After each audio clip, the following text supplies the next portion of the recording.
So,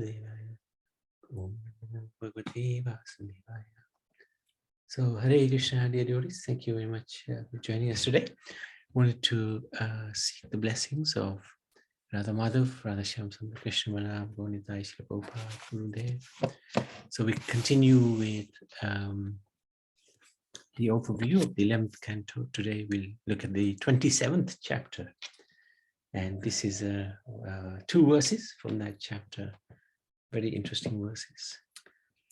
Chando nishera karpura kumkum kura vasita salila snapayan mantre nityada vibhavasati swarnagarnam manuvakena mahapurusha vidyaya poru senapi suktena sambhirajanadibi.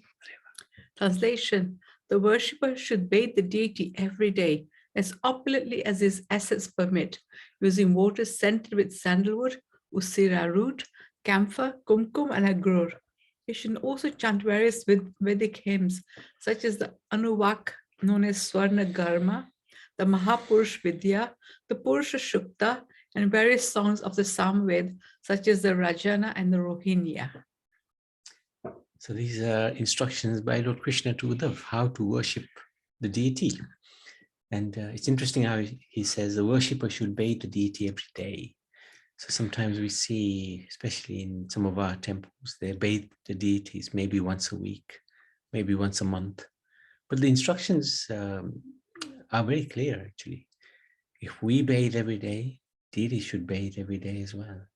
And not just bathe, but we bathe them according to our capacity, and also at the same time chanting hymns. So this is at home as well. This should apply at home as well. Yeah. Okay, so this chapter is entitled Lord Krishna's instructions on the process of deity worship, and he explains this process of Kriya Yoga in this chapter. Uddhav inquires about deity worship. He inquired from the Lord to kindly explain the prescribed method of worshipping you in your deity form. So he wanted to know, how do we worship your deity? Because the deity is regarded the same as the Lord himself. So how do we worship the deity form? And what are the qualifications of those devotees who worship the deity? And on what basis is worship established? And what is a specific method of worship? Yes, Nariman. Yes, Hare Krishna, Prabhuji. Hare Krishna. Are they talking about the deity worship in the temple, which are when deities are installed? Yeah, although it's not completely pointed in that direction. I think it's just generally how you would worship the deity.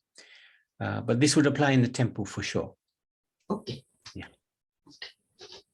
But you also remember this age of Dwapara was all about deity worship.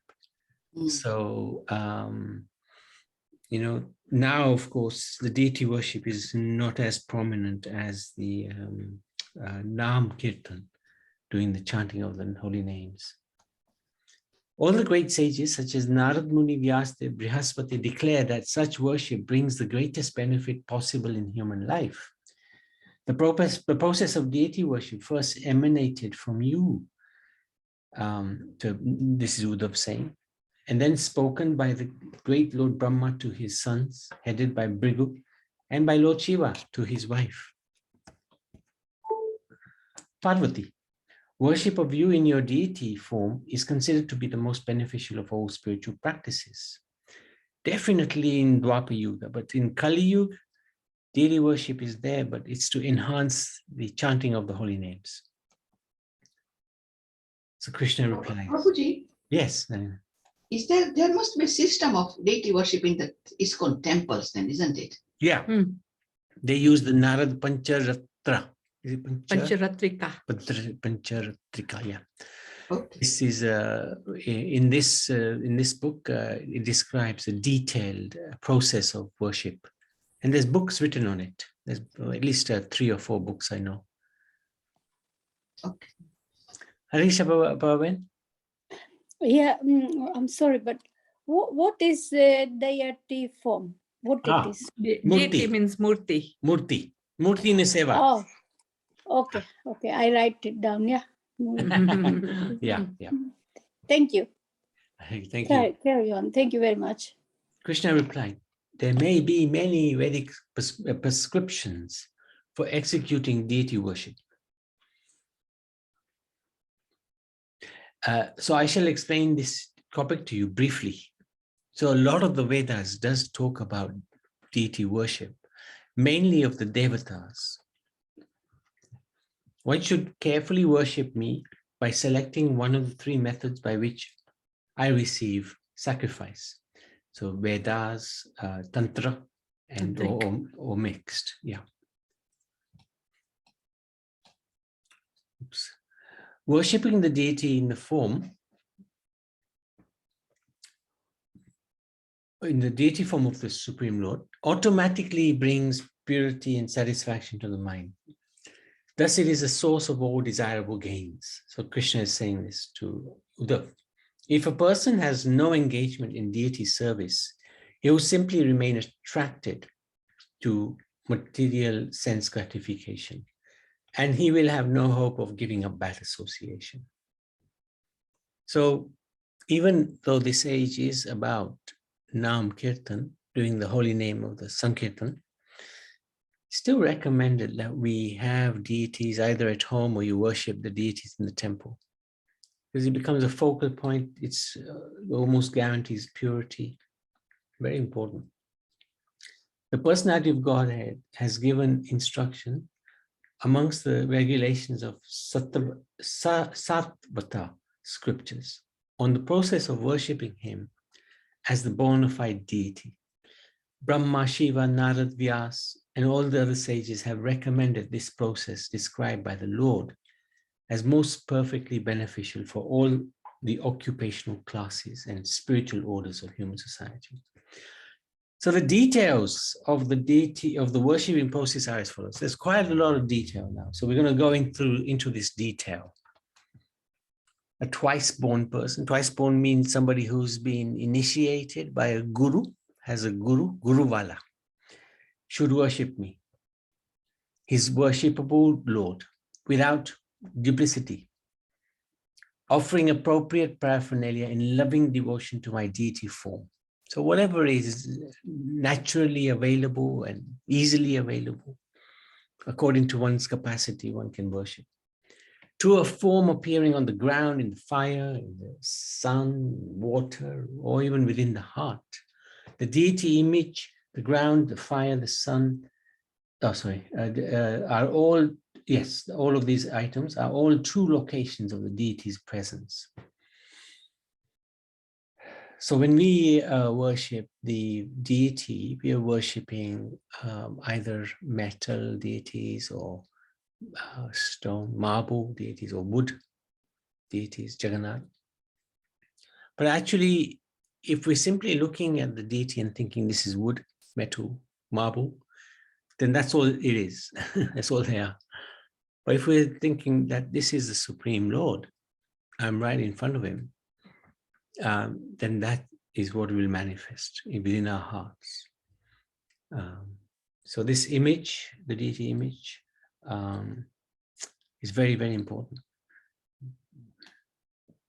The deity form to be worshipped may be constructed of any of the 8 substances: stone, wood, metal, clay, paint, sand drawn upon this ground, the mind, or jewels. These categories are further subdivided into 2, temporary and permanent. So permanent is those as deities which are established in the temple. The prana pratishtha is done. And that's worship cannot be stopped. Temporary is where you would, for a short period of time, worship, and then you'd don't need to worship. Maybe an annual event, maybe Ganpati, what's that? Chaturdasi or something like that. That's an example. Ganesh Chaturthi. Ganesh Chaturthi. Chaturthi is an example of temporary worship. One should first purify, so in the process, his body by cleansing his teeth and bathing. The devotee should bathe both physically and by chanting mantras. So yes, we can have a bath, which is great. That's the external body we're cleaning, but we also have to clean the internal, the mind. And that's done through mantras. Then one should chant both the Vedic and the Tantric mantras. He should prepare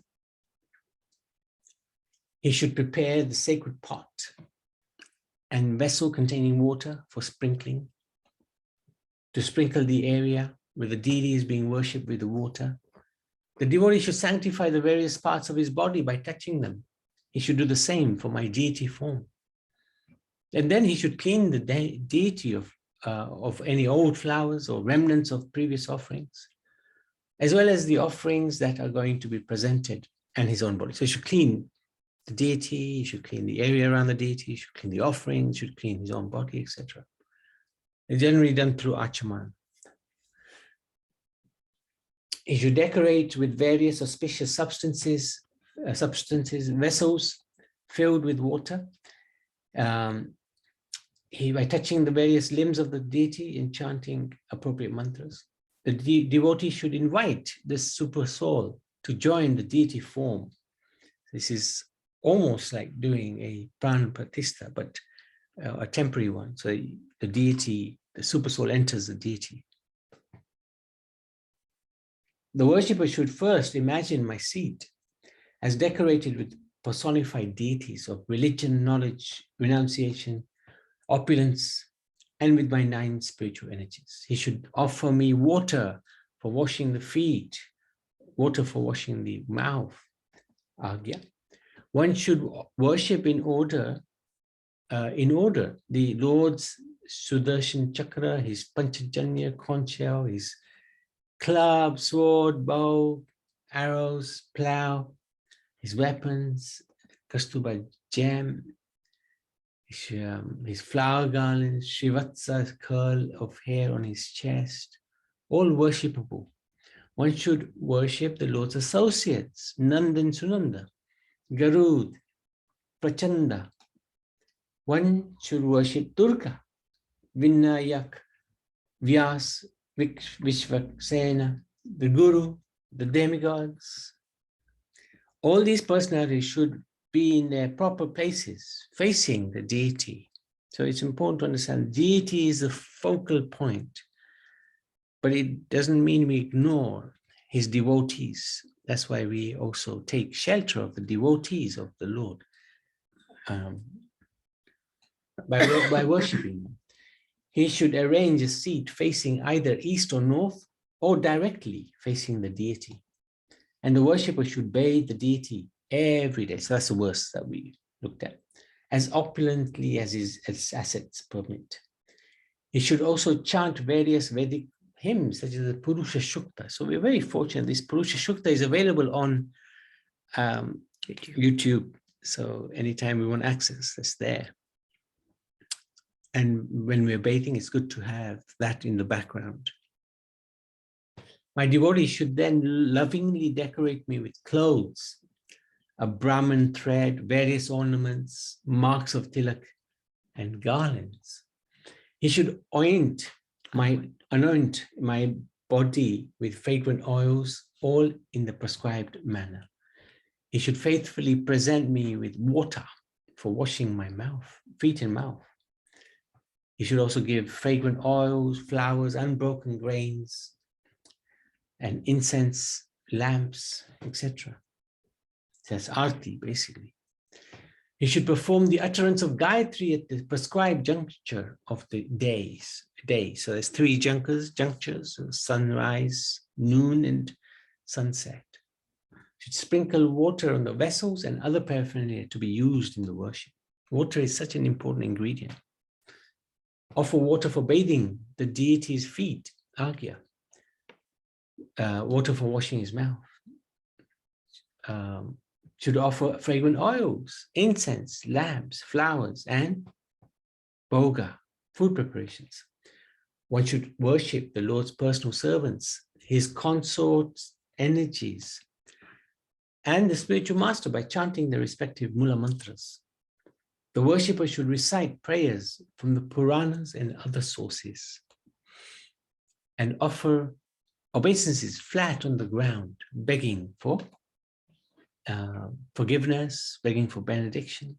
And the best benediction is, please, my dear Lord, let me serve you. Placing his head at the feet of the deity, he should then stand with folded hands and pray, oh my Lord, please protect me, who I am surrendered unto you. And place on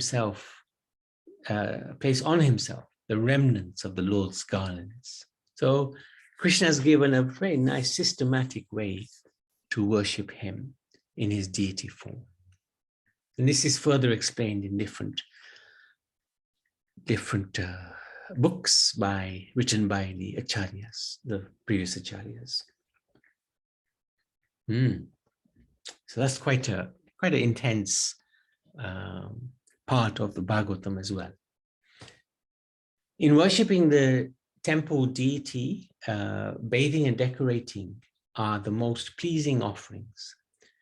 Whatever is offered to Krishna with faith by his devotee, even if only a little water, is most dear to me. Even very opulent presentations do not satisfy me if they are offered by non-devotees. I am certainly most pleased when nice presentations of fragrant oils, incense, flowers, and palatable foods are offered with love.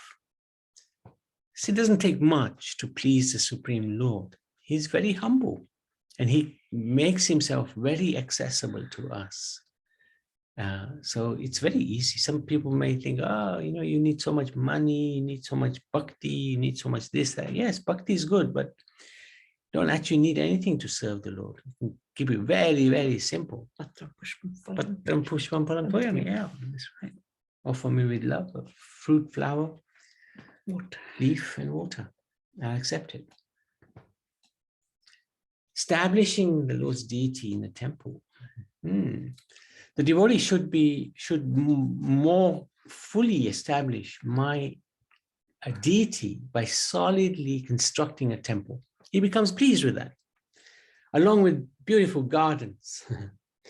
One who offers the deity gifts of land, markets, and villages, so that regular worship, daily worship, and special festivals of the deity may go on continually, will achieve opulence equal to my own, Krishna is saying.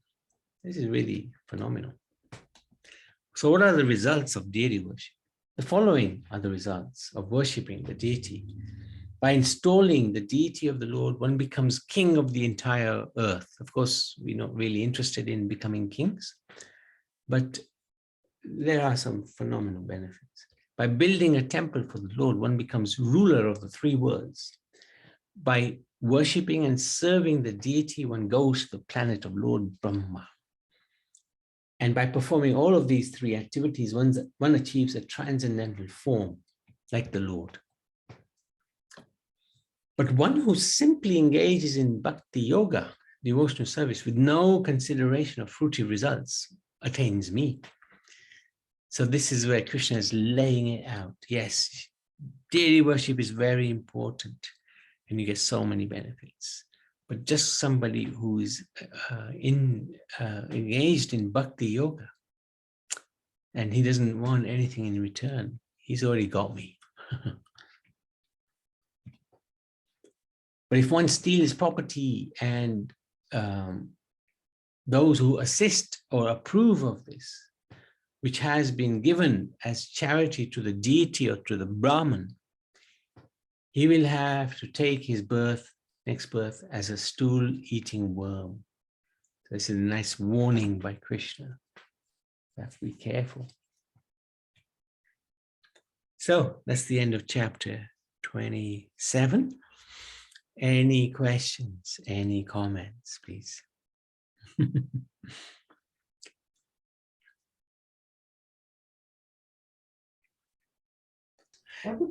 Yes, Nariman. I've got a little Bal Gopal at my house. Right. And I've started washing him, giving him a bath daily now. Brilliant. A little one, so It's that's what I easier. do now. So before I used to. I mean, I rarely used to bathe him, yeah, or rarely once a month or once few months. Mm. And I thought that if I'm having, I heard one somebody's lecture by, I think Anantanang Prabhuji from the ISKCON. Mm. He's very good and his sessions are very good. And Mm. he did say that what you do yourself, you do to your deity. Yeah. So I've started doing that only last few weeks only, Prabhuji. No, that's Good. good. Yeah, well Good. done. Well done. Very important. Mm. Hmm. Oh, she gone now, Manisha. Yeah. She gone. So, yes, thank you. Baba Ben? My experience, I'll just tell you. Somebody told me, if you do it in your mind, the whole puja, the God still takes it as it that this was told by one of my colleague friends. He said that if you can't do the devotees puja every day, like bathing and changing in clothes and everything, but you can still do it with your I don't know how can I. In your mind. There is Manasi Seva. It's called yeah, that's Manasi right. Seva. Yeah, Mansi Seva. Mm. That you are waking the God. You are brushing his teeth. You are making it wash face. Mm. Then you taking the water, Mm. making put some drops of Ganga Jal. Then you bathing the God. Then you're putting some just powder, not the turmeric powder, the other one, what is called, I forgot, chandan. Chandan, yeah. And then you are bathing again, but you're telling everything in your mind, and then you cleaning the whole body with the clean cloth. Then you're thinking what cloth you are making ready today, like if it's in the blue, the whole cloth will be in the blue set, so you put some powder on the body, and then you're putting that blue short, then blue top, and then blue the cash. Then you're putting some jewelries on him, fresh garland, a kundal in the ears, and the crown on the head. You're combing the god's head, you're putting a new crown, the same set. You're doing the tikka, you're putting the anjan in the eyes, then you do one tikka behind the ear. Then you put giving him like putting some what is called some perfume on the clothes, and you are telling that now you're ready. So you sit, you just come in your place, and you tell in your mind that you're taking your water and put it on your head, and you're washing the clothes which he was wearing last night. And then the whole puja, after the whole puja is done, you in your mind you are just saying that you made this food today, all different food every day, but everything is done is in Mansi puja, and you're offering to the God. I mean, you are offering the fresh fruit and fresh milk and fresh water every day, but the making of the food, the whole dish, and you're offering that you've done the curry, chapati, some sweet, some papad, some gol, some tulsi pan, tulsi patta, and you're offering that to the God, but everything is done in mind. And this, But then, to if be you honest, are, this is what I do. yeah, Does it work or does it not yeah, work? no, it's okay. It's okay. But one thing, no, just one second. Krishna, one thing, the Krishna, good Krishna Murti in the house, as the other lady said, I don't bath him every day. It's once a week. I wash him and then put a new clothing on him. But actually, if you're bathing every day, then why not the Lord? If you're eating every day, then, if somebody said to you, invited you to your home, and they said, I've made a fantastic feast. I've made gulab jamuns, I've made rasgullas, and he just sits in meditation. And you're saying, okay, where is it all? I'm just giving it to you within my mind. Huh? That's a little odd. How am I going to enjoy that? How am I going to fill my belly? It's okay if the circumstances are that you cannot worship physically. When you're traveling, or when you're not well, you can't do it, then manasi is good. Or if you don't have, some people may not be able to afford some of the worship. So if you don't have, you can do mansi. But if you can do it, then you must do it. If you are eating, then why are we serving the Lord with our mind? Just mansi? No. If you're eating, if you're cooking, offer the whole thing to the Lord. Why do it by mentally? Because Okay, right. That is 100% right.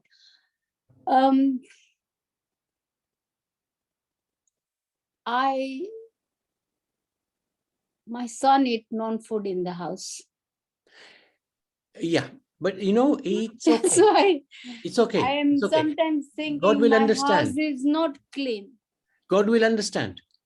He is not looking at the external. He's looking at the internal. He's looking at your love for him. That's So what? important. Okay, so whatever I make, anything in the house, offer the God first, and then eat. And then eat. Oh. And you can say, and yeah, of course, but you are a vegetarian anyway, so it's not a problem. I'm pure vegetarian. I don't even eat eggs. Very good, very good. And one thing we avoid also offering is onion and garlic to the Lord. And to ourselves, we don't eat it either. Okay, I eat onion and garlic, and some of my food is made with onion and garlic. But if I have to start doing the food for God every day, which is then it will be made small amount and offer to the God. Yeah, that's fine as well. And then others I can eat it without. I can eat with the garlic and. Sorry, but eventually, I'll be honest with you. Why not? Yeah, good. And but food, the food I make separate will for the God. Yeah, and that is good. Without. Yeah, that's actually really good. That is without the garlic and the onions. And eventually, He will, from the heart, inspire you to also not eat onion and garlic, because onion and garlic actually don't help us. They actually destroy. They actually destroy the food taste. Sometimes say it affects the head also. It destroys our mental capacity. Some people say it's medicine. So, but are you taking medicine even when you're well? No, you only take medicine when you're not well. So there are very good reasons why we avoid onion and garlic. And that's why another good reason is that we don't offer it to God. So there must be a reason. Oh, if Krishna's not eating it, why am I eating it? We have to sometimes analyze what are we doing and what we should be doing. So that's really important. That's so. Thank you. I mean, I realize what you are telling now is very good. I should start doing it now. Slowly, slowly. But sometimes if I've gone out, then just leave it. Okay. Slowly, slowly, because, whole lifetime we've been doing something in a certain way, and to change. If I make something nice, sweet in the house, it is always offered to the God first, and then we all have it. Good. I won't eat it without offering the God. Yeah. And Manasi Seva is not the good. main dish. Manasi Seva is good. Main dish. Yeah. Only when we are stopped from doing physical service. Yeah. All right. Thank you. Thank you. Very good. Thank you very much. Thank you for describing what you just said to us. Yeah, I mean, this was told my friend, and I said, why not I bring it out myself? Is it all right or is not all right? But the way you explain me is very good. Thank you. Thank you so much. Anybody else? Anything else? Okay, so let's stop there. Srimad Bhagavatam ki jai.